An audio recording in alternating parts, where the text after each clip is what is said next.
Hey guys, tonight we step into the blistering heart of ancient Egypt. Imagine staggering through sunburnt dunes, your lips cracked, your vision blurred, your entire body crying out for water, and then, right as you're ready to collapse, a sprawling stone temple rises like a mirage from the sand, inside pools of shimmering blue water. You're saved. Right, eh? Not quite. Turns out, this is the part where things get weird. And honestly, you probably won't survive this. So, before you get comfortable, take a moment to like the video and subscribe, but only if you genuinely enjoy what I do here. And hey, drop your city and the time you're tuning in. I love seeing where everyone's drifting off from. Now, dim the lights. Maybe turn on a fan for that soft background hum. And let's ease into tonight's journey together. You trudge forward, one shaky foot in front of the other. The soles of your sandals all but melted from the desert floor. The sun has been gnawing at your back for hours, or maybe days. You've lost track. Salt clings to your skin like dusted sugar, though there's nothing sweet about it. Your tongue's a piece of leather in your mouth, and every time you swallow, it's like trying to gulp down warm sand. Then there, rising in the haze. You blink a few times to be sure, but it doesn't fade. A temple, massive. Columns like tree trunks, shadows stretching out across the dunes, like the arms of gods welcoming you home. You don't even remember how you start running. But suddenly your legs are moving, stumbling, scraping. You reach the towering entrance, fingers brushing against sandstone, still warm from the afternoon heat. Every inch of you aches, but it doesn't matter because inside, there's water. You can hear it, the faint lap of a pool, the bubbling of a fountain. You step inside, and the heat drops 20 degrees. Cool air drapes over your shoulders like silk.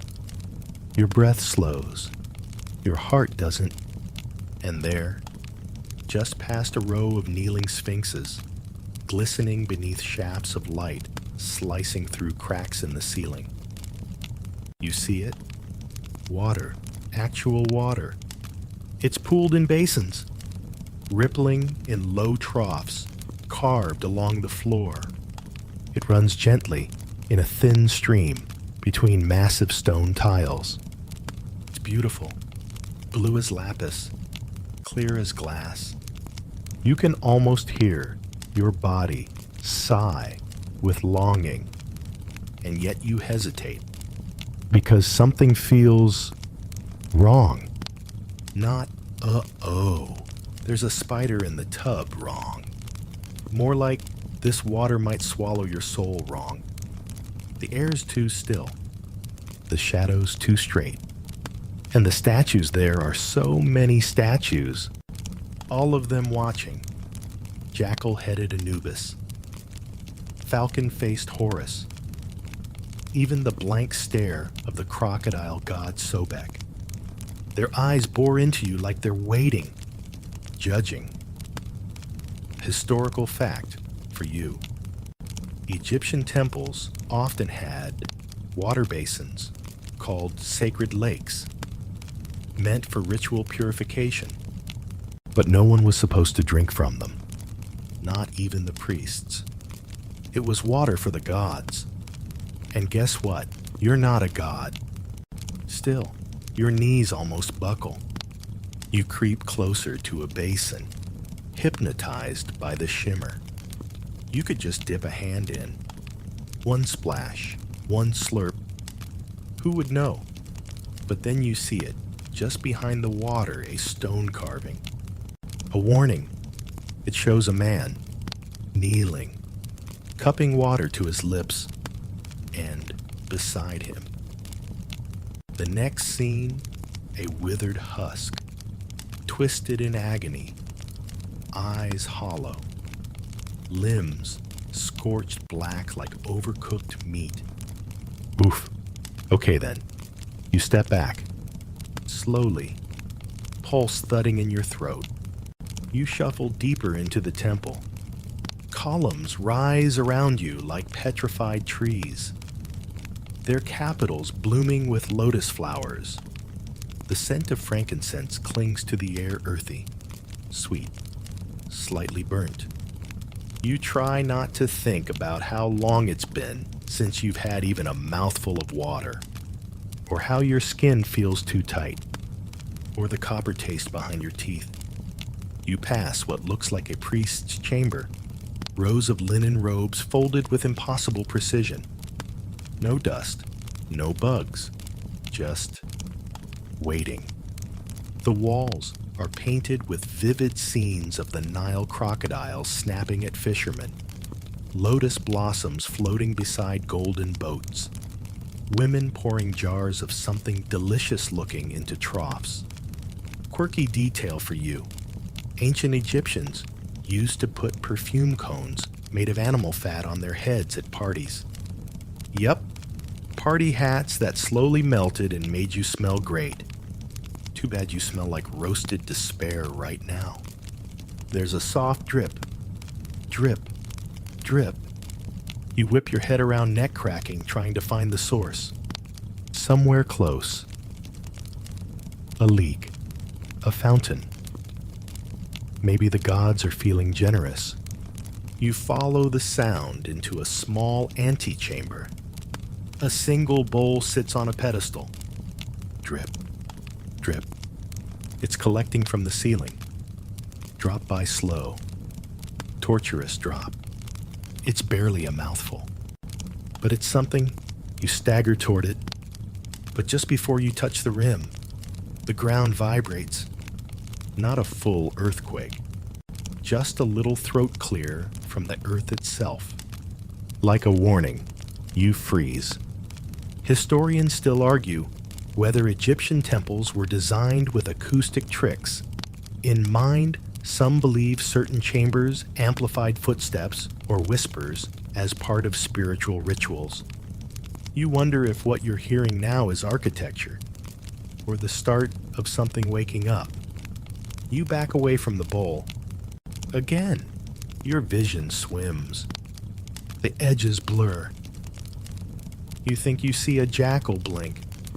The sound of water is everywhere, teasing you, echoing in your skull.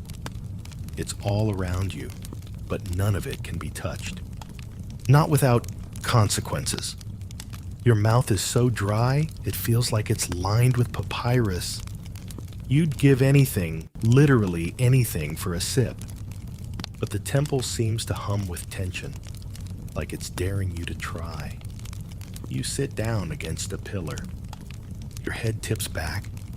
Above you, the ceiling is painted like a star-field nut, goddess of the sky, arched over the world in a swirl of indigo and gold. You whisper her name. You don't even know why. Maybe because her hands hold the sun and moon. Maybe because you think she's listening. But the only answer is the soft sound of water, still just out of reach. And then somewhere deeper in the temple, a whisper. Not the water this time. A voice. It says your name. But that's impossible, but right? You sit bolt upright. Or at least, you try. Your back cracks like dry papyrus, and your arms feel full of sand. But the adrenaline helps. You definitely heard it, that voice. Whispering your name like it was a secret. Or a warning. Or both. And it came from deeper in the temple. You're alone. That's the thing. You know you are. You haven't seen another living thing since you staggered through the stone threshold. Unless you count statues, which... Okay, are starting to feel suspiciously lifelike. Still, you're parched, not hallucinating. Not yet. You stand, wiping gritty sweat from your forehead, and turn your attention back to the water so close, so perfect, and so completely off limits. You'd laugh if your throat weren't made of rusted nails. This place is full of it. Cool blue pools, trickling channels, an entire fountain shaped like a lotus flower blooming from the floor. And none of it can be touched. You test your luck anyway. Just a toe dipped into a narrow runoff track etched into the floor. It hisses, literally hisses, like you'd dropped acid on metal. And the ground vibrates again just once, like a slap on the wrist. Alrighty then. Message received. Loud and passive-aggressively clear. This water isn't for you. Mainstream historical fact. Ancient Egyptian temples were designed as miniature representations of the universe. The inner sanctum represented the primordial mound of creation, surrounded by water. Much like the Egyptian creation myth where the gods rose from the infinite dark waters of none. So, in a way, this whole temple is water-themed, just not hydration-themed. You stagger onward through a corridor where the walls narrow and the ceiling drops low enough that you brush it with your fingertips. The air smells faintly metallic like coins in a hot pocket, and everything feels heavier the deeper you go. Like the very stones above are leaning in to hear you breathe. You reach another chamber. This one's circular. In the center stands a massive basin filled with dark water, still as glass. It's surrounded by steps, as if people once gathered here to pray or to watch something rise. There's a plaque, not carved, but inlaid with gold, script curling like vines. You don't read hieroglyphs, but you recognize one symbol repeated over and over, a hand reaching another symbol, a mouth open wide. And then this part you know too well, a crocodile. You take a step back. Here's a weird little fringe tidbit. Crocodile dung was used in ancient Egypt as a form of contraceptive. I know. It was mixed with honey and inserted. We'll leave it at that. So let's just say crocodiles were both feared and strangely involved in healthcare. Comforting. As you skirt the edge of the pool, you notice something strange. Your footsteps don't echo anymore. Every sound seems swallowed by the walls. Even your breath is muffled. And then you hear it again, the voice whispering your name. This time, closer. The voice sounds like yours. Nope. Nope. Nope. Nope. You spin, expecting what exactly? A priest? A ghost? A really dehydrated version of yourself. But there's nothing, just you. And the statues. So many statues. A small one nearby catches your eye, just waist high. An ibis-headed figure, likely Thoth, god of wisdom and writing. He's holding a scroll that unfurls to his feet, and written on it in clear, modern English is your name. You blink, look again. The scroll is blank. Okay, great, heat stroke. Good to know. You leave the basin chamber before it starts doing something weirder, like speaking Latin or floating. The hallway leads you into yet another massive room, and this one takes your breath, what little you have away. It's a hall of pools, dozens of them, all sizes, all shapes. Some are perfectly round, like mirrors. Others are narrow and angular, like tears cut into stone. The light from above filters in through colored glass, high in the ceiling, casting red and green and gold beams across the water's surface. The silence is almost holy. But then you notice something.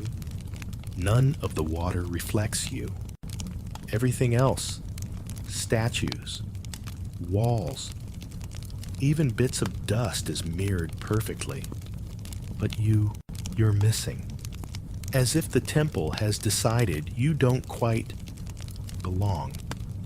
Your stomach clenches. Maybe from thirst, maybe not. Historians still argue whether some Egyptian temples were meant to function as initiatory spaces, places where chosen pilgrims underwent psychological, even spiritual trials, emerging reborn. Some even claim these were early forms of mystery schools. Of course, none of those involved being taunted by ghost water. You whisper something, just a soft curse or a prayer. You're not sure which, and for a second, the water closest to you ripples. You inch forward, and there, beneath the surface, you catch something moving. Slowly, silently, a shape. A face you lean in. A little closer, it's your face. But wrong, gaunt, pale. Mouth open in a silent scream. Then the pool flashes, just once, blinding white, and it's gone. The water's calm again. You stumble back, gasping. Your heartbeat punches your ribs. You touch your chest, half expecting your heart to not be there. Just a hole, or worse, a stone scarab beetle clicking away inside you. But everything is relatively intact. Still, you don't try looking into the pools again. Instead, you pick a hallway at random and walk. Left foot, right foot, drag foot, over and over, until something changes. And it does. You begin to hear it again, that whisper. Except now, it's not your name. It's chanting, low, rhythmic, in a language you don't understand, but almost recognize. Your skin prickles. Your mouth waters involuntarily. Which would be great if it weren't your brain tricking you into tasting imaginary liquid. You follow the sound. The hole darkens. At the far end, something flickers. Torchlight, candlelight. No, eyes, not dozens. Just one pair, human. Watching. You stop moving. They blink, then vanish. And just as your knees start to buckle, you hear it again. Drip, drip, drip. You turn, and there. At the edge of the wall, one of the basins you passed earlier is overflowing. Water, running, towards you, and not stopping. You back up instinctively, nearly tripping over your own dried-up shadow. The water, a thin rivulet at first, is slithering toward you across the stone floor, like it knows exactly where you're standing. It shouldn't move like this. Water isn't supposed to hunt, but this is different. You press your back against the cold wall, half expecting the stream to leap up and latch onto your face like a thirsty eel. But instead, it simply spreads out, lazy and slow, pooling around your feet in a perfect ring, cool, impossibly cool against your skin. You flinch, ready to bolt, but nothing happens. Not at first. You look down again. Your feet are reflected in the puddle, And so are the walls, the columns, the colored beams of light from above. But again, not you. Where you should be standing in that watery mirror is only that awful, empty space. Like the temple still refuses to acknowledge your presence. Or worse, it's saving your spot for something else. A sudden gust of wind cuts through the hall. But it's not natural. It doesn't rustle fabric or stir dust. It hums, like it's been filtered through hollow bones. Then chanting, louder now. It's coming from behind a carved doorway that's just appeared where, you're sure, there was only blank wall a second ago. The door's covered in tiny, intricate images, some that look eerily like what you just experienced. A thirsty figure, a flood, a drowning not in water, but in light. Historical note for your spiraling brain. Ancient Egyptian temples were intentionally labyrinthine, not for security, but for ceremony. Each chamber was part of a ritual journey. As you moved deeper, you weren't just going forward. You were, symbolically, descending into the underworld, into the realm of the dead. Which fun fact you now seem to be on a first-name basis with. You push open the doorway. It doesn't creak. It sighs, and the sound feels personal, like it's relieved to see you finally give in. Inside, the room is circular, smaller, intimate in a way that feels wrong. There's a dais in the center, surrounded by 4 golden braziers. They're not lit, but the smell of burning cedar and crushed myrrh clings to the air. On the dais, lying as if asleep, is a statue. At least, you think it's a statue. It's human-shaped, muscled, draped in white linen, but the linen ripples, just barely, with breath, and the skin bronze, cracked like sun-baked clay, gleams under a strange, sourceless light. Your steps echo as you move closer, but the chanting, it stops, just like that. As if someone flipped a cosmic mute button, the figure's eyes snap open. And great, they're glowing. Quirky tidbit time, the ancient Egyptians used eyeliner, not just for style, but because the powdered galena in coal protected against eye infections and reduced glare from the sun. Essentially, built-in desert sunglasses. Very chic. You, however, are currently wearing nothing but regret and sunburn. The glowing figure sits up. No rush, no menace, just calm awareness. Like it already knew you'd come. Like it's been waiting. It speaks, not aloud, inside your head. Thirst brought you here. But thirst is not why you remain. You feel your tongue stick to the roof of your mouth. Not metaphorically, literally. It's like your mouth is sealing shut. You've crossed into a place not meant for the living. The gods do not drink from these pools. You try to speak. Nothing comes out but a rasp. It tilts its head, curious. Yet you seek water. You always seek water. It gestures, and all around the room. The walls shift. No, not shift reveal. Murals peel to life, moving, breathing.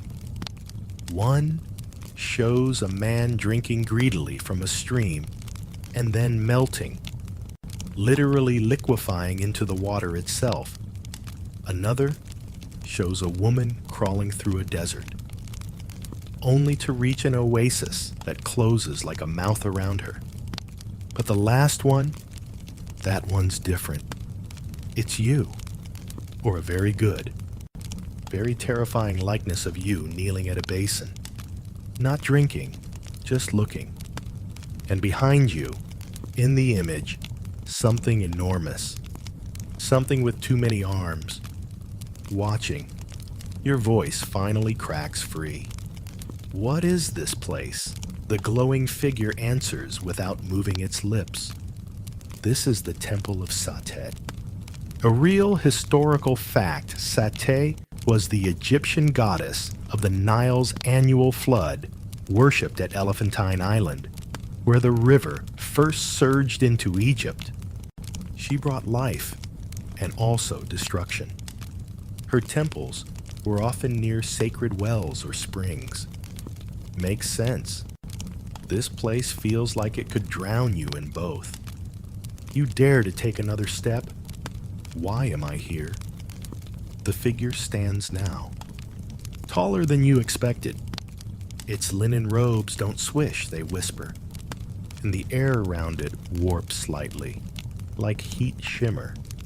You thirst, not just for water, but for answers.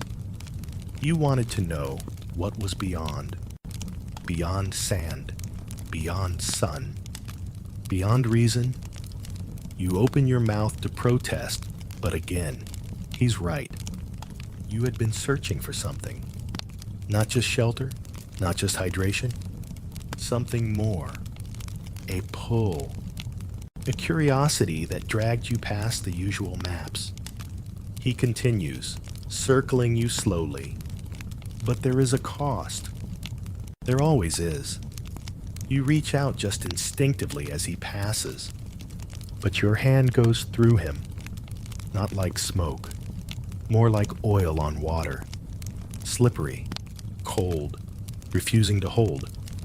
Then he stops and points to the floor, where, for the first time, you see it. A map, not carved, not drawn, just etched into the dust, leading from chamber to chamber, through every room you've been, and further into places you haven't dared yet. A path, one that ends in a spiral, and inside the spiral, your reflection. Historians still debate whether some Egyptian rituals involved induced visions through fasting, heat, or even psychotropic plants. Some suggest temple initiates were placed into underground chambers for days, fed only a trickle of water in total darkness to bring about enlightenment. You're starting to think this is something like that. Only, you're not sure if you ever drank at all. The glowing figure raises one hand. The braziers ignite blue fire licking the walls. He speaks once more, this time aloud. If you leave now, you will forget. If you stay, you must remember. And then like a light switch, the room vanishes. No warning, no transition. You're standing in a new hallway, alone. But from far down the passage, you hear it drip, drip, drip. And this time, you're pretty sure it's not water. You take a step forward, then another. Your legs move like they're underwater even though, ironically, there isn't a drop in sight. That dripping sound, though it's definitely closer now, louder. But it's not like rain on stone or water from a leaky ceiling. It's heavier, thicker, like something alive is bleeding time, second by second. The hallway is darker here, narrower, too. The stone walls close in, lined with faded reliefs. You run a finger over one dry and chalky, like tracing ancient bones. The image shows a row of figures offering jugs to an impossibly tall deity, its mouth open wide, tongue outstretched like a red carpet. In another, the same god drinks them literally. Whole people pulled in like drops of dew. You whisper, more to yourself than anything. Still think I'm dreaming. And the temple, ever petty, responds with a sharp pain behind your eyes. All right. Message received. Again. You walk. As you do, your senses sharpen. It's not that you're becoming more alert. It's that the temple is dulling everything else. You hear nothing but your own breath and that constant, arrhythmic drip. You smell incense and mildew, somehow perfectly balanced. You feel each grain of dust settle on your skin like invisible insects. Then the sound changes. No longer dripping, pouring. You quicken your steps, turn a corner, and there it is. A massive chamber, split by a chasm wide enough to make your knees reconsider their job. On the far side is a door, elaborate, golden, covered in scarabs that shift their legs when you blink. But what stops you isn't the gap. It's what fills it, water. Finally, not just illusions, not metaphor, but water real, rushing, and blue-black as obsidian. It flows from somewhere deep below, rushing past in a torrent. And for the first time in hours or days, your brain screams one word: drink. You sink to your knees at the edge, fingers twitching with anticipation. But there's no ledge, no slope, no gentle way to lower yourself. The water is fast, almost cruel in its velocity. One wrong move, and you're a memory. You spot something just beneath the surface. A bowl, perfectly intact. Stone. Etched with a spiral pattern matching the one from the dust map. It spins slowly, carried by the current. So close. Mainstream historical fact. The Nile River wasn't just Egypt's lifeblood. It was considered sacred. Drinking from it during certain festivals, like the Feast of the Valley, was believed to grant blessings from Osiris himself. But the river gave as much as it took. Many drowned in its currents. Seen as offerings to the gods, quirky tidbit pharaohs often had boats buried near their tombs, not for decoration, but for spiritual travel. Some of these solar barks were never meant to touch water. They were symbolic chariots for the afterlife. You lie flat now, belly to stone, and reach. Just fingertips. The bowl floats closer, closer. A voice whispers again. Not yours this time. Not the glowing priest's either. This one is female, soft, dry as wind on tomb walls. You may take, but you may not keep. You freeze. The bowl spins away again. Out of reach, teasing. You could go for it, just a little further. But the water, it's watching. You feel it, deep in your spine. Like it's not water at all, but something wearing water's clothes. You stand, slowly, and take in the room. There's a bridge. Of course there is. Not made of stone, but of planks. Rotted, twisted, strung together with thick ropes that sag in the middle. Classic nightmare architecture. You step onto it. It groans like an old man getting out of bed. You offer it an awkward apology, because that's where you are now, apologizing to bridges. You shuffle forward, boards creaking under your weight, hands gripping rope so dry It crumbles in your palms. Halfway across, the chanting starts again. Low, droning, from below. You glance down. Big mistake. The water isn't water anymore. It's eyes. Thousands of them. Blinking, rolling, watching.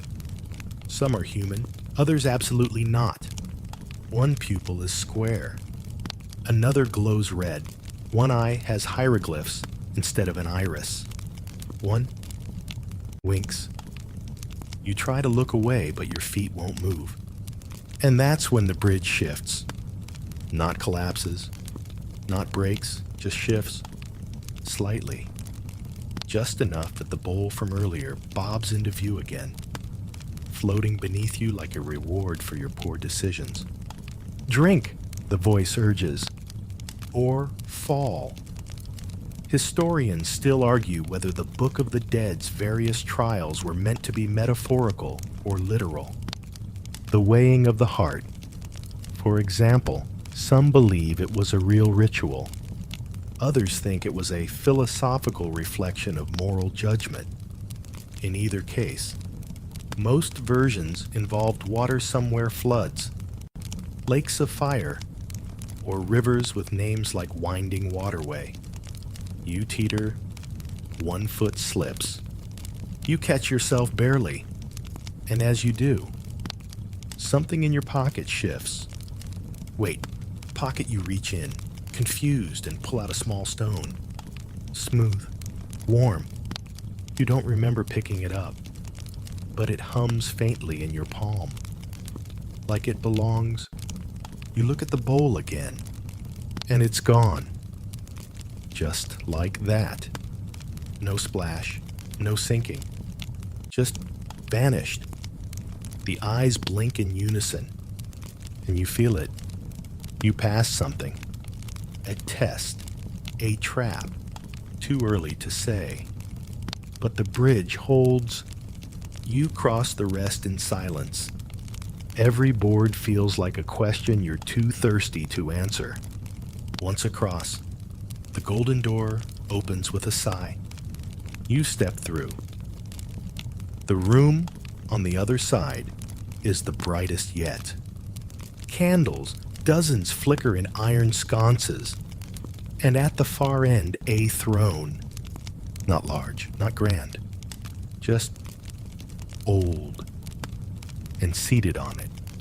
Her, you know instantly, Satet, or something wearing her shape. She's wrapped in linen, but her eyes are rivers. Flowing, liquid, suspended inside her skull, churning like ocean currents trapped in glass. She smiles. It's not reassuring. You did not drink, she says. Her voice ripples like pebbles skipping across still water. You nod, too dry to answer. Then you may ask. She lifts a hand, beckons, and suddenly, your mind fills with questions. Too many, but you choose one. The simplest, why me? Her smile fades. That, she says, is not the question that matters. And before you can protest, everything shifts again. Light fades, water rises, and the real trial begins. Your feet hit stone, but this time, it's wet, slick. You nearly go down hard, catching yourself with a clumsy slap of palms that leaves your hands stinging and your pride a little bruised. The room is round and dimly lit by what you think are torches, but the flames don't flicker. They glow a steady, unnatural blue. And the water, well, now it's everywhere. Inches deep across the entire floor. Like the temple just gave up pretending to keep it at bay. Your reflection ripples up at you. Still no face. just a shimmering silhouette that distorts no matter how still you stand. Sadet is gone. The throne, too. Like they were never really there. You push up, soak to the knees, and start wading forward. The water resists. Not like a current, more like it knows your weight and doesn't approve. You reach the center of the chamber. Something pulses beneath your feet. It's not subtle. It's like the floor has a heartbeat. You kneel, because why not add a little humility to your emotional cocktail and place a hand on the stone?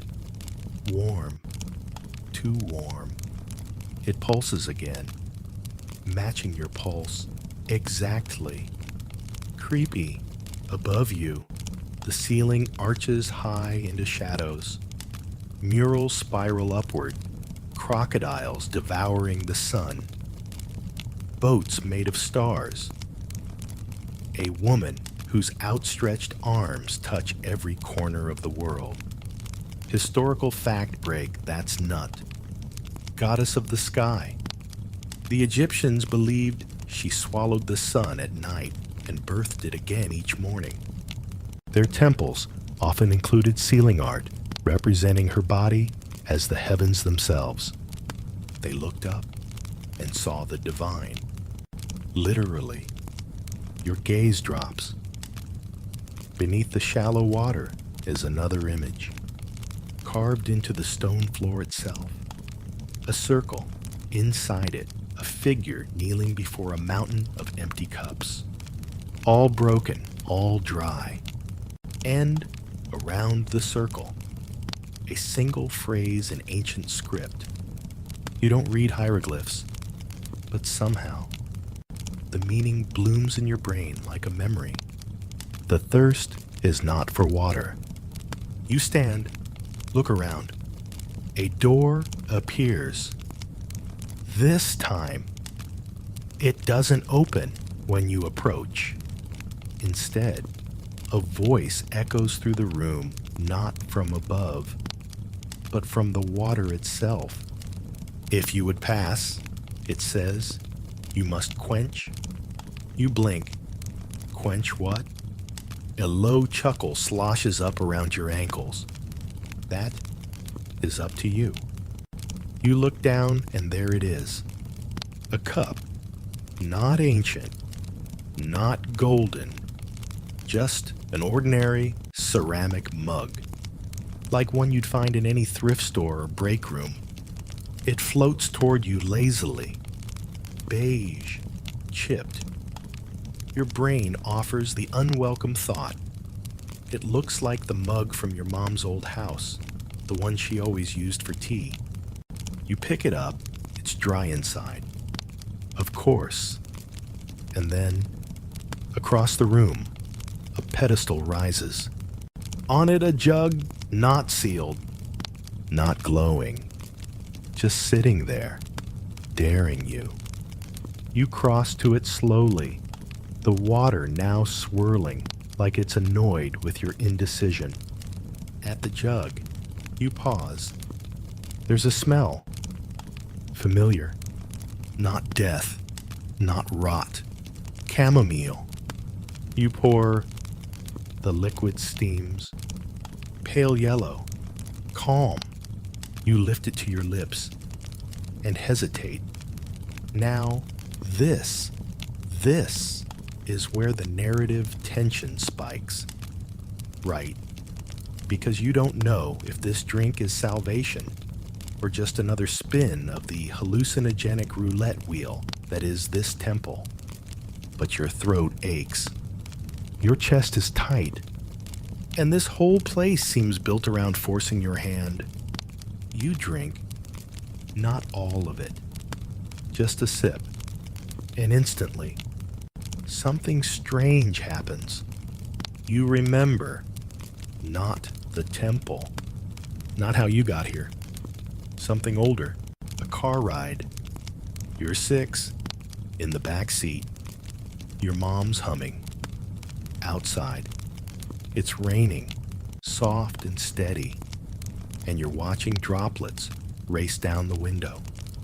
You ask if water ever gets tired of falling. She laughs. Probably. But it always knows where it needs to go. The memory vanishes. The cup in your hand shakes slightly. The liquid now glows faintly. You drink again. Another memory older this time. You're running in a field. Thirsty. You fall, scrape your knee.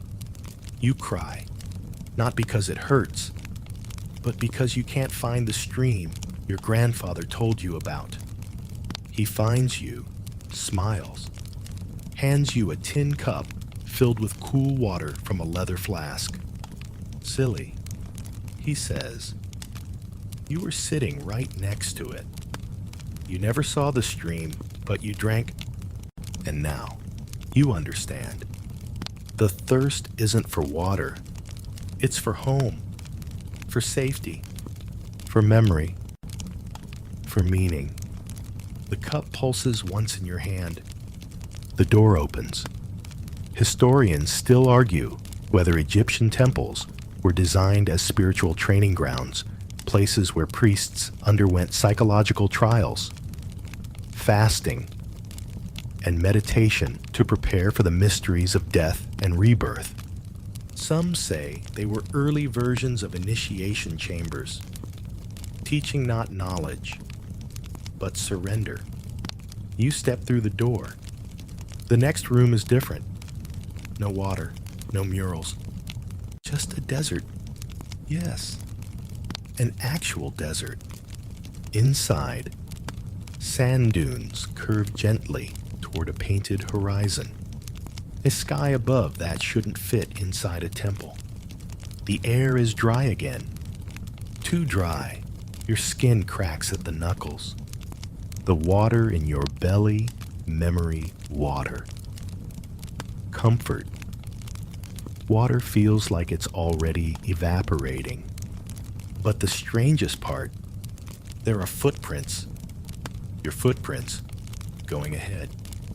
And coming back, you kneel. Press your hand into the sand. It's warm, alive, and something under the surface shifts. You stand again, feeling both heavier and lighter somehow, like you're full of something dangerous or divine. Far ahead, across the dunes, you see it, a figure not moving, just waiting. You begin to walk, not because you're ready, but because not walking might be worse. The footprints follow beside you, gently filling with shadow.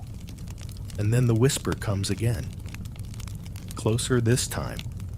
You've drunk from the past, but the desert offers no cup. You don't answer, because your throat is dry again, but not for water, not this time. The heat presses in, not like sunlight on skin, but like guilt. It doesn't burn, it accuses. Every grain of sand crunching underfoot sounds like a disapproving ancestor.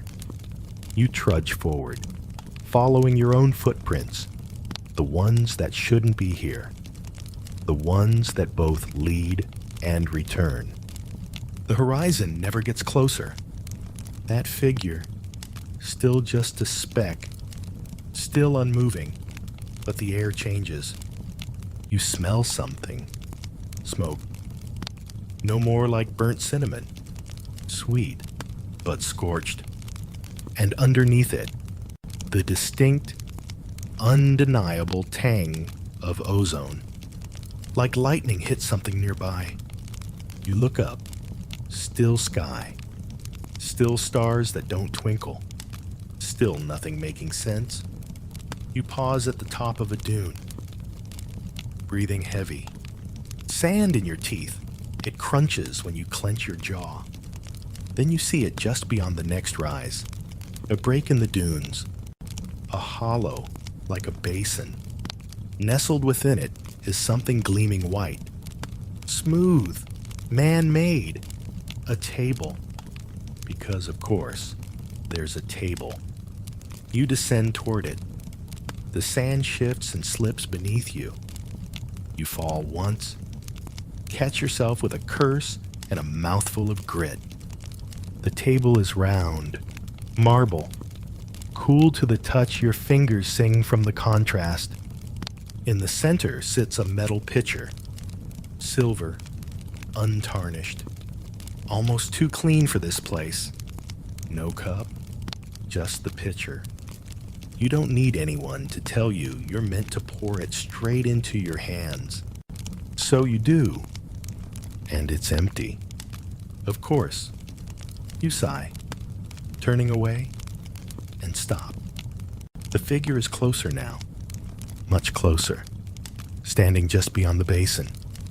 Robed, still faceless, but it raises a hand, palm out, a gesture that could mean wait, or stop, or you've already done this before. You take a step forward anyway. The figure lowers its hand and speaks. You still seek water? You shrug. I seek anything. It nods slowly. Even illusions. Depends on the quality. A chuckle. The first sound from it that feels vaguely human. Then it walks away. No footprints. No sound. Just gone. You follow. Not because you trust it, but because there's no other direction. Mainstream historical fact. The Egyptians often believed the desert was a place of both danger and purification. It was where the sun god Ra battled the serpent Apophis every night. Venturing into it was an act of spiritual confrontation, not just survival. You pass over another dune and freeze. The sand ahead is carved with symbols, massive ones, cut so deeply they create trenches. From above, it would look like a giant papyrus scroll. The symbols are old, pre-dynastic even. You recognize one a water ripple, another the symbol for K the spirit, the essence. You step into the grooves and feel something vibrate beneath your soles. The sand hums, or maybe it's singing. It sounds like humming through closed mouths melodic, minor key. You walk the lines. The symbols light up faintly as you pass. And the heat changes. No longer aggressive. Now it's a blanket. Still heavy, but almost loving. You reach the final glyph. A circle. Inside it, a hand holding a flame. You step into it. The sand beneath you vanishes. Not slowly. Not with ceremony. Just gone. And you fall. For a moment, it's quiet. Then the wind returns. It howls around you like a temple full of angry librarians. Pages flutter in your ears, but there are no books, no scrolls. Just air. You hit ground. Not sand this time. Tile. Wet tile. You open your eyes. And there it is. The room from before. The cup. The jug. The throne. All back where they were. But now, behind the throne, a mirror. Tall. Gilded. Covered in crawling vines of bronze. And in that mirror, you. But not as you are now. Not soaked and shaking. This you is in ceremonial robes, holding the chipped mug like it's sacred. Behind you, a city, one of sand and gold and obelisks. People crowd around, their mouths open, waiting. You blink, and the image shifts. Now, the you in the mirror is older, sitting alone, surrounded by scrolls. The same mug, still empty. And the eyes, your eyes look haunted. like they've seen too much, or maybe like they finally understand that seeing too much means drinking less. Quirky historical tidbit. Some priests in ancient Egypt fasted for days before entering certain temples. Believing clarity came from deprivation. They claimed visions arrived not during fullness, but famine when the body was quiet enough to hear the soul screaming. You turn from the mirror. Your reflection lingers a second too long before fading. Now the throne is empty. The water in the jug is gone. The room is darker.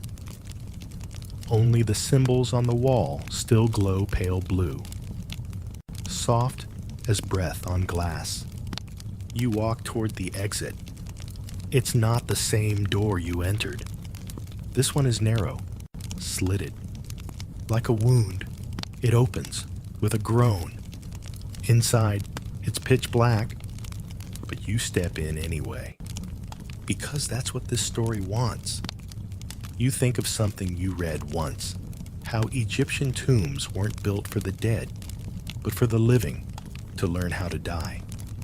You step forward, the door closes, and the darkness hums. The sound is almost like water, but not quite.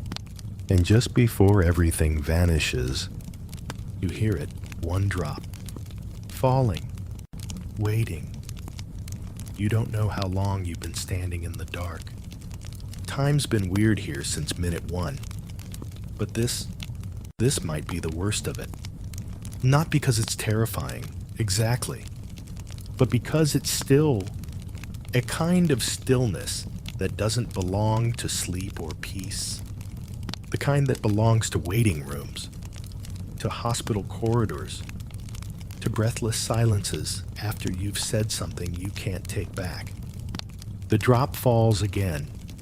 Drip. Then nothing. Drip. Still nothing. Your ears start to hallucinate sound. You hear whispers, scrapes, a laugh that could be your own echo, or not. You shuffle forward, arms outstretched, like a cliché horror movie character who definitely dies in Act 2. Your fingers finally brush something rough stone. A wall. You follow it, inch by inch. Cold. Slick. Breathing. Yes. You're pretty sure the wall is breathing. You press your ear to it. Heartbeat, not yours. Is this the inside of something? You mutter it before your brain can stop you, and then immediately regret asking. Still, the air answers, not in words, in sensation. The floor beneath you warms. The ceiling, if there is one, seems to expand, stretching upward like lungs taking in a breath. Then you hear footsteps, not yours, coming closer. Slow, rhythmic, not threatening, but firm. As if whoever or whatever is approaching owns this space. You freeze. The steps stop too. A pause, then a voice, low and smooth. You've come far enough to forget why you came. Your reply is automatic. That assumes I ever knew. The voice chuckles. True. A light appears, not from a torch, not even a glow. It's a memory, projected across the blackness like a dream stretched over silk. You're in a library. Not an Egyptian one, a modern one. Fluorescent lights, dusty air conditioning. You're maybe 12, holding a book about pyramids. You can't pronounce half the gods' names, but you want to. There's a thrill in the pages, a hunger. You were thirsty then, too. The voice murmurs, but for knowledge, the scene shifts. You, older now, staring at an exam, failing it, a teacher's voice in the distance. You have potential, but you don't focus. Another shift. You, late teens, backpacking, lost somewhere dry. You ask a local for water, and they hand you a thermos and a wink. It's always closer than you think. Historians still argue, the voice says, whether the thirst of the ancients was ever truly physical, whether the desert taught survival or surrender. The light vanishes. You're alone again. But this time, you feel it up ahead. A breeze, faint, but real. You walk toward it, hands grazing the walls. They feel less like stone now, more like clay, warm, faintly pulsing. And then your fingers hit an edge of seam. You push, and the door opens. Into a courtyard. Yes, a courtyard. Somehow, you're outdoors again. Palm trees sway above. The air is thick with night jasmine and the tang of something metallic iron. Maybe blood. No, just rust. Probably. Water trickles somewhere. You rush toward it and nearly fall headfirst into a fountain. It's dry. Of course it is. But the shape, it's mesmerizing. A serpent eating its own tail. The Ouroboros, a symbol of eternity, of cycles, of self-consumption. Carved around the rim, a phrase what you consume consumes you. You sit at the edge, dizzy. Something about that phrase sticks. You try to remember the last real drink you had, not in the temple in your life. Something shared, something meaningful. A toast, maybe. A wedding, a funeral, a coffee shop breakup. You can't remember, which makes you panic. But just as your breathing starts to spiral, a voice new this time cuts through the static. You are not dying of thirst. You turn. There's a girl, maybe 12. Same as you in that library vision. She's barefoot, in a white shift, and holding a small bowl. She hands it to you. Inside, a single grape. You stare. This is a joke. Right. She shakes her head. Taste it. You eat the grape. It's the best thing you've ever tasted. Seriously. It hits your tongue like sunlight distilled into sugar and velvet. It's juicy, complex, ancient. You look up. She's gone. The bowl is empty. But your mouth is wet. Your tongue slick. Your throat no longer aches. The fountain trickles again. Behind you, a door creaks open. You rise, walk toward it. No more hesitation. Not because you're brave, but because the thirst is, finally, manageable.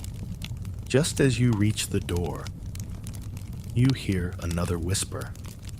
This one isn't from a voice. It's from inside you. You've begun to remember. What exactly, you'll find out. But not here. Not yet. One more room. You step through the door. The temperature drops immediately. A shiver zips up your spine, like someone just traced a line of ice along your back. The air is different here, sharper, crisper. It smells faintly of stone, wet moss, and something that hits you with a pang of deep nostalgia. Old books. The musty, sweet scent of time pressing against paper. You blink, trying to adjust to the dim glow around you. You're in a chamber now, circular. Every inch of the wall is carved with hieroglyphs, not in straight. Ordered lines like you'd expect in a tomb or temple inscription, these spiral, beginning at the floor and swirling up and up, all the way to a domed ceiling so high you can't quite see where it ends. In the center, a pedestal, and on it, not water, a book, which makes you groan. Of course it's a book. You walk over, slow, each footstep echoing more than it should. The tiles underfoot are blue-black, like obsidian, and they reflect your image slightly warped. You look taller, hungrier. You reach the pedestal. The book is thick, bound in dark leather, with corners that glint gold in the low light. You expect dust, but it's clean. You expect brittle parchment, but the pages are supple and cool under your fingertips. You open it and blink. It's blank, page after page, nothing. Then, as your finger trails the margin, ink begins to spread, not like a pen writing, but like water soaking into cloth. Words bloom across the page in deep velvet black. It writes itself. You read, and what you read is your story. Not just this temple, not just your wandering thirst, your childhood, your failures, your inner monologues, your secret hope that this nightmare might actually mean something profound. It's all here. Every sentence feels like it's being whispered directly into your skull. Your hands shake, then the page stops. At the bottom, a single line etched deeper than the rest. Drink not from the fountain, but from the ink. You frown. What is this? A riddle or a cult recruitment slogan? But then you look again. The ink has started to drip from the page. Literally. It pools in the crease of the book's spine. Thick and shimmering. Almost alive. Your first instinct is to recoil. Because come on, who drinks ink?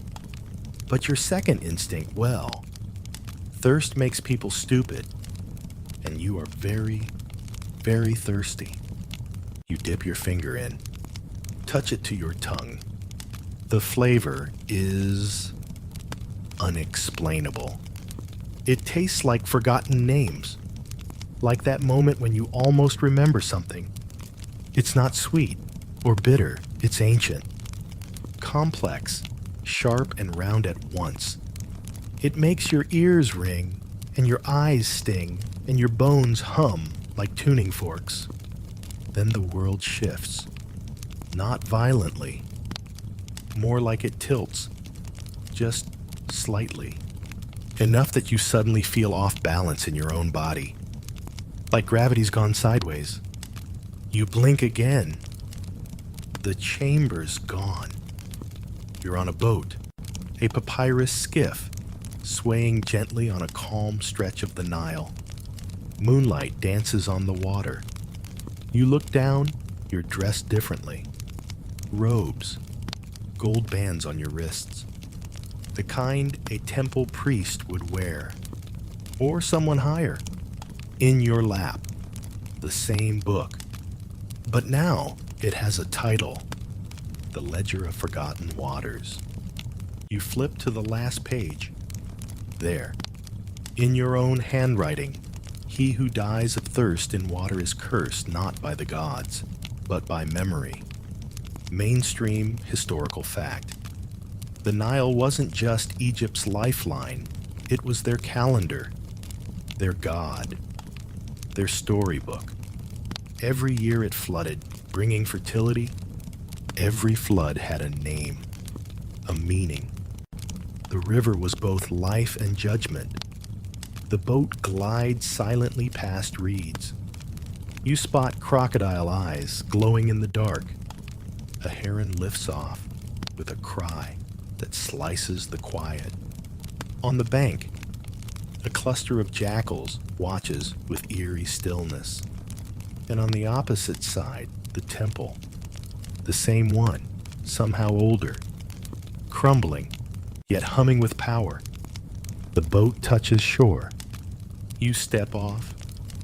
The robes feel heavier now, weighted not with fabric, but with expectation. You pass through the gate.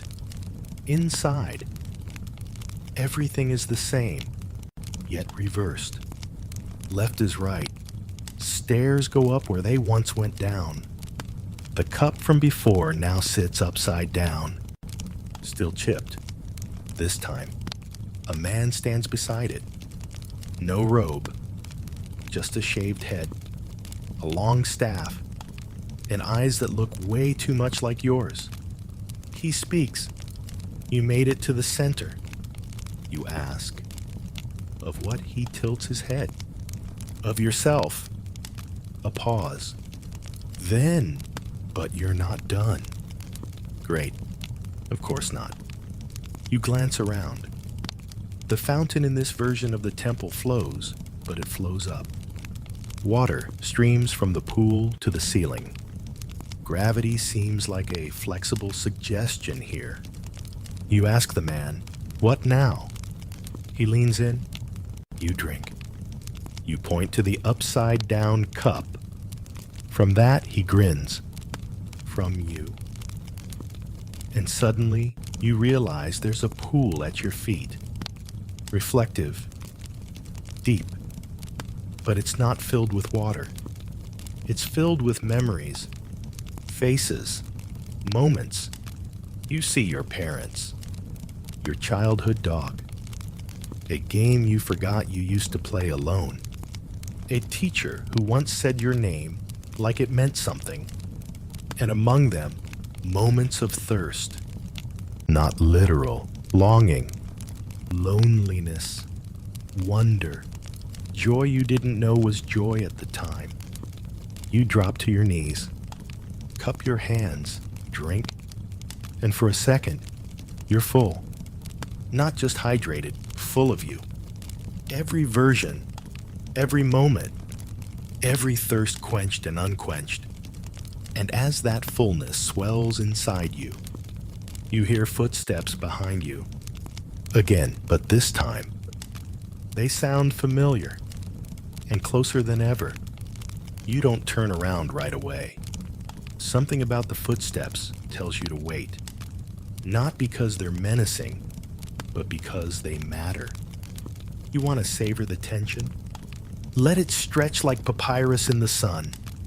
Then a voice behind you, gentler this time. I was wondering when you'd finally show up. You turn, and you see yourself. Not a reflection. Not a metaphor. It's you maybe 10 years older. Slightly grayer. Calmer in the eyes. Wearing the same robe.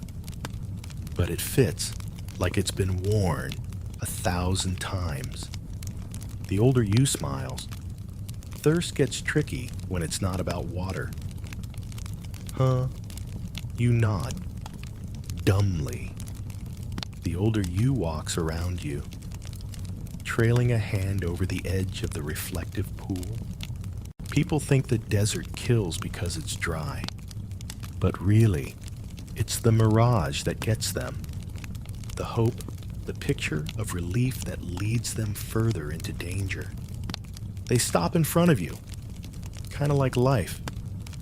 You want to say something wise, but all that comes out is, "So, am I dead?" They laugh. Not yet, but you've definitely been asleep. Mainstream, historical fact. Time Egyptian temples weren't just places of worship. They were centers of learning, medicine, and mystery schools. Priests studied astronomy, anatomy, dream interpretation, They believed knowledge itself could heal. The older you gestures toward the spiral chamber behind you. That library wasn't just writing, it was imprinting. Every thought you've buried under noise. Every thirst you ignored because the world told you to hydrate with achievement, approval, hustle. They kneel by the pool and scoop a handful of memory water. Let it run through their fingers. Historians still argue whether the Egyptians truly believed in literal afterlife journeys, or if all their elaborate rites were metaphors for internal awakening. You sit beside them. The water glows softly now, not blinding, more like candlelight on an old desk. The kind you imagine scribes used when copying sacred scrolls at 2 a.m. with sore hands and sore eyes and a sacred kind of devotion. The older you continues. This temple isn't buried in sand. It's buried in you. You've been circling it for years. Every book you picked up, every dream you half remember, every time you woke up thirsty and didn't just drink, but wondered why you were thirsty in the first place. You look down at your reflection, and this time, it doesn't shift or warp or ripple. It just is, clear, steady, and you finally ask the thing that's been nibbling at your brain since the very beginning. If this is all inside me, where's the real temple? The older you nods, then stands, and extends a hand. You take it, and suddenly, you're elsewhere. You're outside. It's sunrise now. Pale gold spilling over dunes like honey on bread. The sky is a soft wash of lavender and dusty coral. You blink against the light and realize you're standing at the edge of the real temple. It's half buried. Sand curling around its columns like lazy cats. Eroded statues stare blankly at the horizon. Cracks in the stone run deep like wrinkles on a wise old face. But it's there, not a hallucination, not a memory. The Temple of Sobek, guardian of the Nile, the crocodile god, the deity who offered protection through terror, blessings through fear. Quirky tidbit: some priests used to keep real crocodiles in temple pools. They'd name them, feed them, even decorate them with jewelry. Like sacred, scaly house pets with a taste for dramatics. You walk forward, past broken pillars and shattered tiles. The real-world version is sun-bleached and wind-worn, but familiar. You trace a wall with your fingers and feel it hum faintly under your touch. And then you find the door, the same one from before. But this time, it's open. Inside, no spiral of hieroglyphs, no floating ink or reverse fountains. Just stone, quiet, stillness. But you remember what once pulsed here. You walk the hall like you've walked it 100 times. Because, in a way, you have. It's then that you see it, on the far wall, etched faintly but unmistakably, the Ouroboros. A serpent eating its tail, a loop with no beginning or end. And suddenly, everything snaps into place. Your thirst was never about the water. It was about recognizing the loop. You'd wandered, yes, but not pointlessly. Each cycle brought you closer to the center, not to an oasis, but to the realization that you are both the seeker and the source.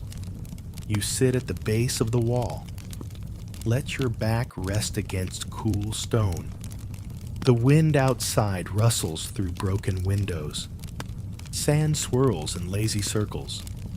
The thirst has faded, not because you drank something magical, but because you finally stopped chasing ghosts and started listening to yourself, to the silence, to the story you've been writing all along.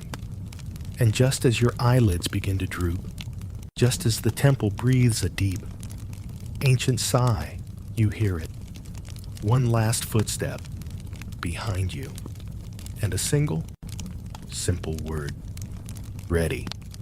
You smile, because yes, you are. You stand slowly.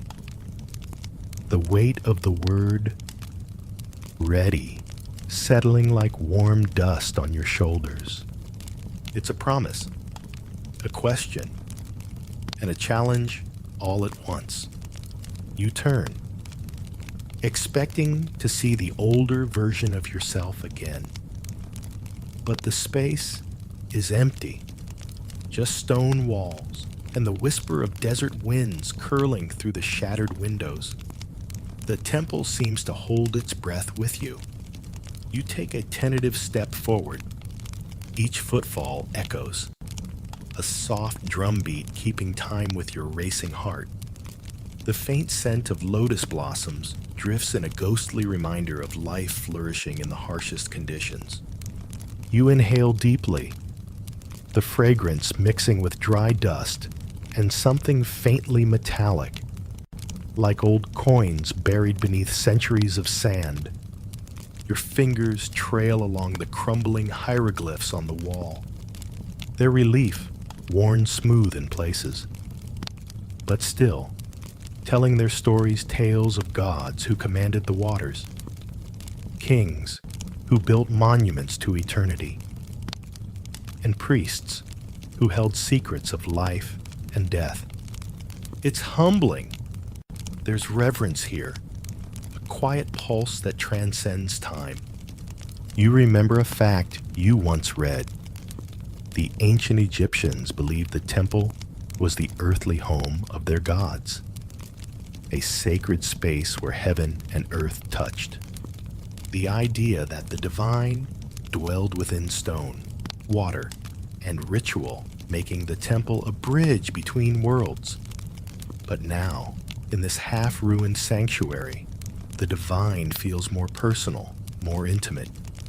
It feels like it's nestled inside your own chest, the slow rhythm of your heartbeat echoing the temple's silent pulse. You pause beside an altar, cracked, stained with shadows and time, but still magnificent. The scent of burnt frankincense lingers faintly, a remnant of ancient prayers and offerings. You close your eyes, letting the calm seep into your bones.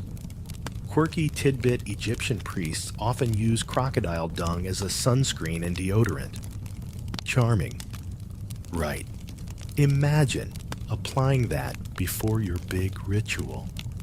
It's one of those weird details historians still argue about how much of it was practical and how much was spiritual. You open your eyes and glance at the altar again. Something shifts in the light. A flicker. You step closer. There, half hidden in a crevice, a small bowl. Empty, but for a faint crust of salt. You pick it up and lick the rim. Salt. Your lips tingle. Your throat tightens. The thirst is back, but it's different now. Not desperate. Not punishing. More like a reminder. A call to action. You look around the room, searching for a sign. Something. Anything. And then your gaze settles on the far wall, where a faint inscription glows softly in the dim light. To conquer thirst is to know yourself. To survive is to embrace the cycle. The words resonate deep inside you. You realize that thirst isn't just about water. It's about longing for purpose, for connection, for meaning. You sit down on the cool stone floor, back against the wall.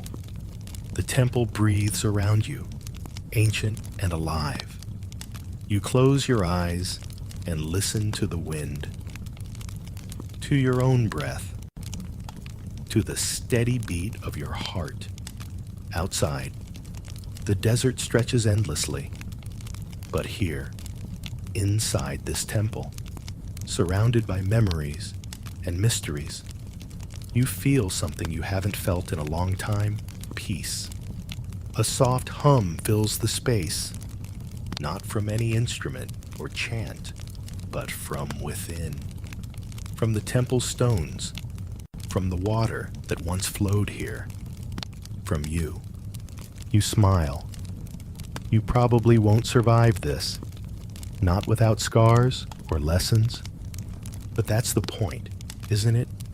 So, before you get comfortable, take a moment to like the video and subscribe, but only if you genuinely enjoy what I do here. Post your location and local time below. I want to know where you are as we journey through this ancient thirst together. Now, dim the lights. Maybe turn on a fan for that soft background hum. And let's ease into tonight's journey together. And with that, you open your eyes, ready for whatever comes next. You rise from the altar floor, the cold stone seeping through your clothes like a whispered warning. The salt's taste lingers on your lips, a subtle reminder that while the temple feels like a sanctuary, it's also a crucible, a place where thirst is tested, not quenched. The light is shifting now, growing warmer as the sun climbs higher outside. Though you're still deep in shadow, the temple seems to breathe around you. Alive with unseen currents, water flowing beneath the floor. Or maybe just your imagination. You press your palm against the wall, feeling faint vibrations like the heartbeat of the place itself. You begin to walk again, tracing the carved symbols that spiral and twist up the pillars. They tell stories of Sobek, the crocodile god, whose power was dual protector of the Nile's bounty, but also the force behind its dangers. You remember reading that priests believed Sobek's duality mirrored human nature's strength and fear, creation and destruction existing side by side. Historians still argue whether Sobek's worship was more about controlling nature or embracing its chaos. As you move, you hear something soft, a drip, then another. Water. But where is it coming from? The temple was supposed to be dry. You follow the sound, footsteps echoing softly behind you. You glance over your shoulder, half expecting to see the older you again.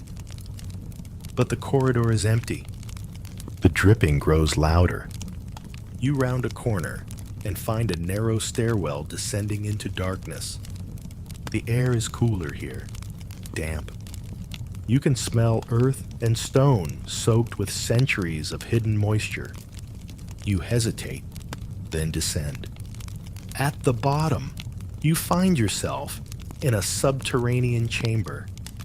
Here, the walls gleam with mineral deposits, and a small spring bubbles up from the floor, spilling crystal clear water into a shallow basin carved from granite.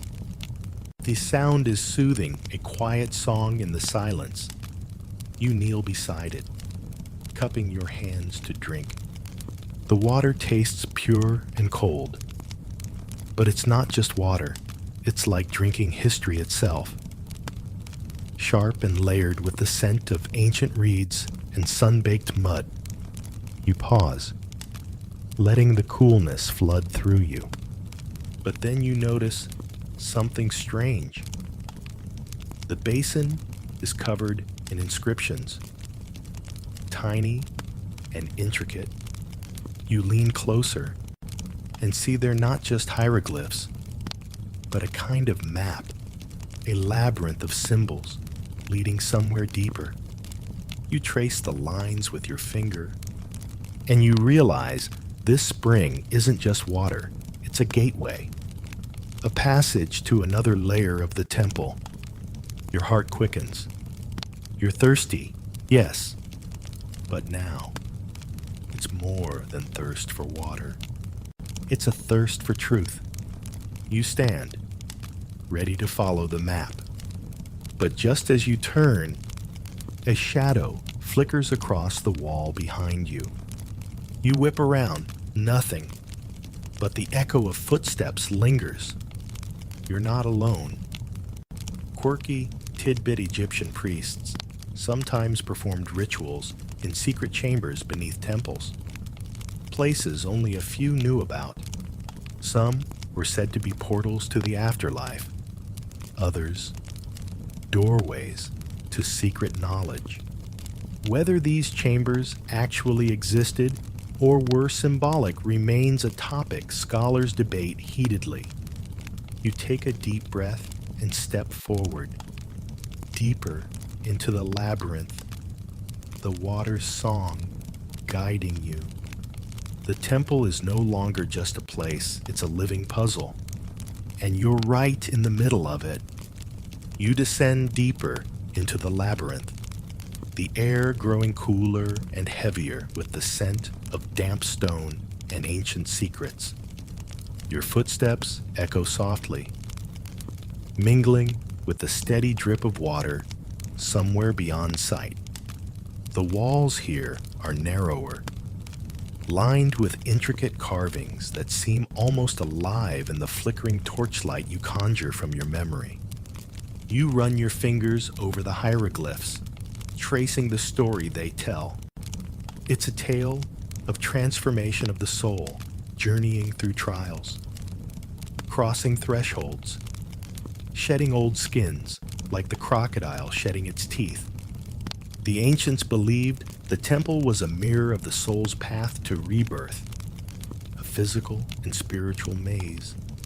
Historians still argue whether this symbolism was meant for the living or only for the dead's passage to the afterlife.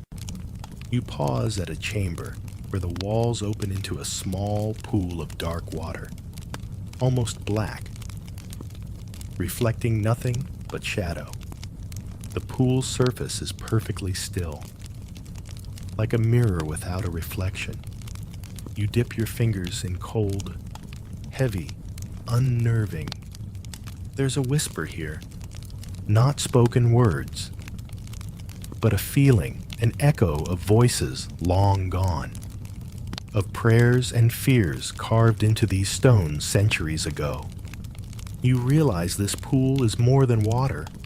It's memory, and it's inviting you to look deeper.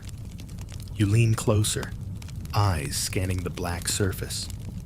At first, it shows nothing. Then flickers appear shapes, faces, moments in time. You see a priestess lighting a candle made of palm oil, her eyes fierce and determined. You see a child playing in the Nile's floodwaters, laughing as crocodiles watch from the reeds. You see yourself lost, thirsty, searching, and suddenly the pool ripples. A vision unfolds. You're standing on the edge of the Nile, the water swollen and wild from seasonal floods. The temple rises behind you, vibrant and alive, filled with song and ceremony. You hear drums beating, voices chanting prayers to Sobek for protection and abundance. But then the scene shifts. The waters recede. The temple stands empty, silent, swallowed by sand and time. And then the vision shows you again, alone in the desert, thirsty not just for water, but for meaning. Your breath catches, Because this is more than a vision. It's a cycle, one you're caught inside. You pull back from the pool, your reflection merging with the shadowy images. You realize something thirst is not a curse. It's a call. The temple, the water, the visions, they are all part of the same riddle. You stand and move forward, guided by the feeling that you're nearing a secret the ancients guarded jealously. The path narrows, walls closing in with symbols of serpents and lotus flowers entwined in endless patterns. And then you find it, a door. Covered in faded gold leaf and hieroglyphs so fine they almost disappear into the stone. You press your hand to the door. It's warm, alive, and you wonder, what waits on the other side? Quirky tidbit. Some Egyptian doors were designed with secret locks, using mechanisms only known to priests. They were said to protect sacred knowledge, but some scholars think they were just clever puzzles to keep out tomb robbers. The truth remains lost in history's shifting sands. You take a deep breath. The temple holds its silence, and you push the door open. The door creaks open, revealing a chamber bathed in an eerie, golden glow that seems to emanate from the walls themselves. The light isn't harsh or blinding, but soft and enveloping, like sunlight filtered through a veil of dust. You step inside. The air warm and thick with the scent of myrrh and something faintly metallic like old coins hidden in a forgotten treasure chest. The walls are lined with frescoes depicting the Nile's flood cycle, crops growing, people celebrating, and Sobek himself, his crocodile head turned to watch over it all. There's a rhythmic harmony in the scenes, a balance between chaos and order, life and death. You spot a pedestal at the center, a shallow basin carved from alabaster. It's filled with water, perfectly still, reflecting the ceiling above. You kneel beside it, feeling the smooth stone cool beneath your palms. This must be the heart of the temple, the place where ancient priests performed rituals to honor Sobek and invoke his protection. You remember a fact you once read. Egyptians believed that water was the source of all life, but also a boundary between worlds. The Nile's floods were both a blessing and a danger. Sobek was worshipped not only for his might, but for his control over these waters, a god who could bring life or death with the turn of a tide. As you gaze into the basin, the water's surface ripples not from a breeze or touch, but from something deeper. Shapes form in the liquid mirror images of past ceremonies, whispered prayers, and silent sacrifices. You see priests draped in linen, chanting incantations, their voices rising and falling like the river's current. Then the water shifts, revealing something unexpected, a small, intricately carved amulet floating gently. It glimmers in the golden light, a serpent coiled around an ankh, symbolizing eternal life. You reach out and take it, the cool weight settling in your palm. There's an electric pulse, a connection that hums through your fingers and up your arm. It's as if the amulet holds the temple's very essence, its power and its promise. Historians still argue whether such amulets were purely symbolic or believed to carry magical properties. Some think they were charms against evil. Others believe they represented a deeper spiritual bond between the wearer and the gods. You slip the amulet into your pocket, feeling a surge of something you can't quite name. Courage, hope, the quiet determination to face whatever comes next. A faint noise breaks the silence, the soft splash of water. You turn to see the pool behind you gently swirling, the surface breaking as something rises.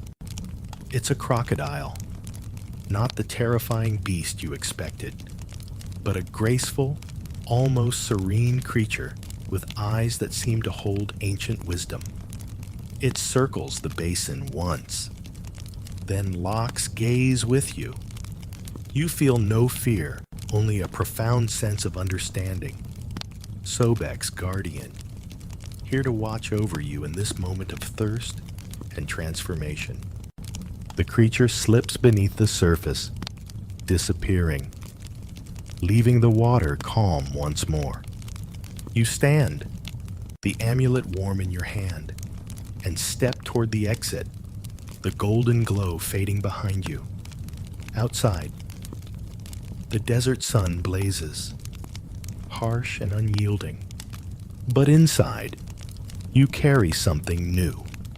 A piece of the temple, a fragment of its soul, and maybe, just maybe, the key to quenching your thirst. But the journey is far from over, because as you step back into the desert's embrace, you hear it again, the distant, unmistakable sound of footsteps. And this time, they're coming closer. The footsteps grow louder, a steady rhythm pounding against your ears like a tribal drum calling you back from a trance. You turn slowly, heart thudding in your chest. The desert sun strikes your skin with a blistering intensity, but your mind feels cool and alert, sharpened by the amulet's subtle warmth in your pocket. From the temple's entrance, a figure emerges draped in linen, the faintest glint of gold catching the sunlight on their jewelry. You blink, unsure if it's another visitor or something more. Ancient.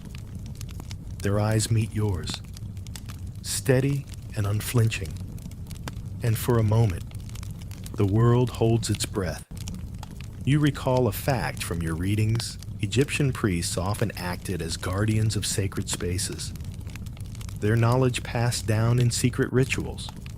Some were said to communicate with the gods themselves, serving as mediators between mortal and divine.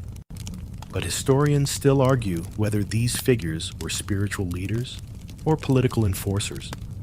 The figure approaches, each step deliberate, their presence calm but authoritative. They hold out a small jar filled with water clear, shimmering like liquid glass. A simple gesture, but one loaded with meaning. Drink, they say. Voice soft, yet commanding. You hesitate.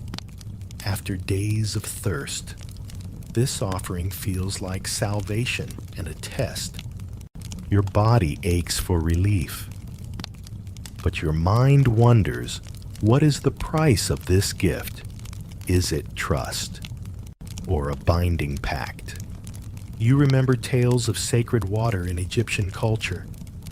Nile water, blessed by priests during rituals, believed to carry healing powers and spiritual cleansing.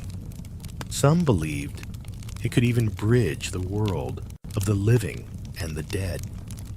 You take the jar, the water cool against your parched lips. The relief floods through you, a wave of life and clarity. Your muscles relax, the dry tightness in your throat easing. The priest watches silently, then speaks again. The temple tests more than the body.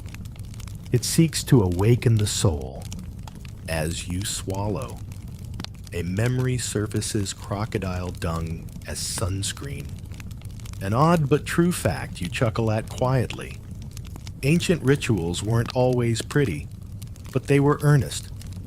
You imagine the priests applying that strange concoction before standing in the desert sun, guarding their sacred charge. The figure gestures toward the temple. You have come far, but the temple's waters run deep. To truly quench your thirst, you must face what lies beneath. You glance down at the amulet in your hand, feeling its steady pulse, a reminder of the power you carry and the journey still ahead. Suddenly, the ground beneath you trembles faintly. A low rumble reverberates through the temple's stones. Dust drifts from the ceiling, and the sound of shifting water echoes from below. The priest nods toward a narrow stairwell, half hidden behind a fallen pillar. Below lies the heart of the temple. They say, where water and spirit intertwine. But beware, the path is as treacherous as the desert itself. You swallow hard, the cool water now coursing through your veins, fueling your resolve. The thirst that once crippled you feels like a distant echo, replaced by a hunger for understanding. As you step toward the stairwell, the priest's eyes soften. Remember, they say quietly, the temple demands respect, and sometimes sacrifice. You take a deep breath and descend. The air grows cooler, denser, filled with the scent of damp earth and ancient stone. The sound of water grows louder, a rushing, swirling current beneath your feet. You reach the bottom to find a cavernous chamber flooded with water, illuminated by shafts of sunlight piercing cracks in the ceiling above. The temple's heart. You look down into the crystal clear water and see reflections of stars, real stars, somehow mirrored here beneath the earth. You kneel, dipping your hands into the liquid, feeling it pulse like a living thing. And just as you lift your face to the cool air, a whisper drifts through the chamber. It's a voice soft, distant, yet unmistakably real. Welcome, seeker. The test is not over. Quirky tidbit. Some scholars believe that ancient Egyptian temples were designed to interact with natural light and water in ways that created spiritual illusions, an early form of immersive experience. Perhaps. Others think these effects were purely accidental. The debate continues. Your heart pounds with anticipation. What test lies ahead? And will you finally find the water that truly quenches? The voice echoes softly in your ears, wrapping around the chamber like a cool breeze in the desert heat. You're alone, yet not this place hums with unseen life. Memories folded into every stone and drop of water. Your fingers trail beneath the surface, rippling the reflection of distant stars, as if you could touch the cosmos itself. You recall a historical fact. Egyptians believed that water was a conduit between the earthly realm and the divine, an elemental bridge connecting the living world to the afterlife. Temples often featured subterranean pools meant to symbolize the primordial waters of creation, known as Nun. Historians still argue whether these pools were functional or symbolic, a physical experience or purely metaphorical. The chamber feels like a womb, dark, nurturing, and full of possibility. The gentle lap of water around your knees reminds you of the Nile's tides, the rhythm of life and death. You take a deep breath and begin to explore, moving along the flooded floor, guided by shafts of light piercing the darkness. Your eyes catch something glittering near the far wall, a narrow passage half submerged. You wade through the cool water, every step stirring sediment that dances like tiny stars around your ankles. The smell of wet stone mixes with a faint trace of lotus blossoms, a scent known to the ancients as sacred and purifying. As you enter the passage, the air thickens with anticipation. It narrows sharply, forcing you to crouch, then opens into a small alcove. Here, carved into the stone, is an ancient basin filled with water so clear it seems to glow. Etched around its rim are hieroglyphs that speak of renewal, sacrifice, and transformation. You trace the symbols carefully, feeling a quiet awe. The priests believed that drinking from this basin could cleanse the soul, prepare it for rebirth. It was a sacred act, one reserved for initiates who had passed the temple's trials. Yet you're no priest, just a traveler caught in a labyrinth of thirst and time. You reach down and cup the water, lifting it to your lips. The cool liquid slides down your throat, soothing and electrifying all at once. For a moment, you feel a strange lightness, as if the weight of the desert, the temple, and your own fears are washing away. But then, the whisper returns closer now, a breath against your ear. Do you understand what you seek? You turn quickly, but again, no one is there. Just the echo of your own heartbeat, loud and steady in your ears. This temple, you realize, is less about survival and more about discovery, about confronting what lies within. The water quenches more than thirst. It stirs questions, memories, longings. You think of crocodile dung sunscreen again? Yes, weird. But also a reminder that survival in this harsh place required embracing the strange and unexpected. The ancients adapted, found meaning in hardship. You take a moment to sit beside the basin, letting the cool air settle around you. Outside, the sun climbs higher, but here in the temple's heart, time feels suspended. You feel a presence, a warmth, a whisper of ancient protection.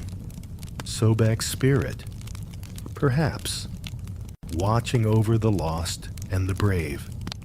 As you rise, you see a faint shimmer near the far wall, a hidden doorway, half obscured by vines and shadow. Your journey isn't over, and the temple still has more to teach you. Quirky tidbit. Some believe that ancient Egyptian temples contained hidden chambers, accessible only during certain astronomical events when light would reveal secret entrances. Whether this was intentional or coincidence remains a topic of lively debate. You take a steadying breath, ready to push forward. The water has given you strength. Now it's time to face whatever comes next. The hidden doorway beckons with a silent promise, its edges softened by centuries of neglect, but still unmistakably ancient. You reach out, fingers brushing against the cold stone, feeling a faint vibration as if the temple itself acknowledges your presence, willing you forward. The air is thick with anticipation, the scent of lotus and dust mingling in your lungs. You step through, leaving the flooded chamber behind. The space beyond is narrow, carved directly from bedrock, winding down like a spiral into the earth. Water drips steadily from the ceiling, echoing softly in the silence. Your footsteps splash gently as you move deeper.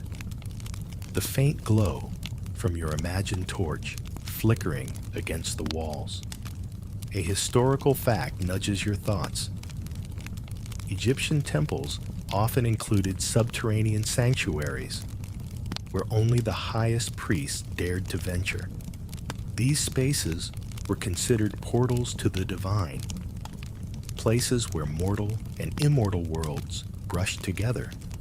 Scholars still debate whether these chambers were practical ritual spaces or symbolic constructs meant to inspire awe. You press onward, muscles aching, skin clammy. The temperature drops, the air thickening with moisture and mystery. The distant sound of flowing water grows louder, stronger, more urgent, until you emerge into a vast underground cavern. Before you lies a subterranean lake, its surface shimmering with bioluminescent algae, casting an otherworldly glow.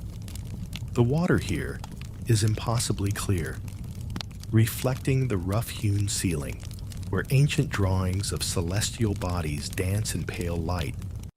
You are enveloped in silence, save for the gentle lapping of water against jagged rocks. You step closer, the cool spray misting your face. There's a profound stillness here, a sacred calm. This hidden lake, so untouched by time, feels like the temple's secret heart. As you kneel by the edge, you see something glinting beneath the surface, a set of carved tablets, their surfaces etched with stories lost to time.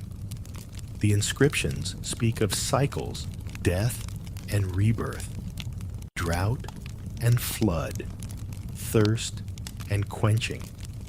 You lift one carefully, feeling the weight of centuries in your hands. The words shimmer, alive with meaning. And then you understand. This temple was never about escape or survival alone. It was a testament to endurance, a celebration of the water that sustains life. The spirit that refuses to give up, even when all seems lost. You dip your hands into the lake, letting the cool water wash over your skin, calming the dryness that has plagued you. The sensation is electric, like reconnecting with the source of all things. A whisper brushes past your ear, soft, ancient, and kind. Drink, and remember, you lift the water to your lips, and as you drink, you feel the thirst within you dissolve, replaced by something deeper: clarity, peace, acceptance. The temple, surrounded by desert and water, has offered you its final gift. As you rise, the cave seems to brighten, the glow from the lake reflecting in your eyes. You feel a quiet joy, a connection to the countless souls who came before you, pilgrims, priests, seekers, each drawn by the promise of renewal. You look back toward the passage you entered, knowing you must return.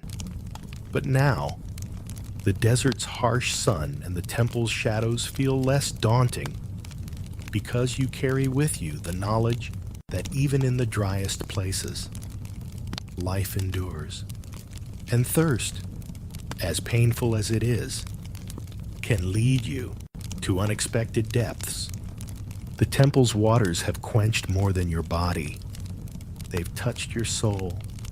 You take one last breath, savoring the cool air and the lingering scent of lotus. Outside, the world waits.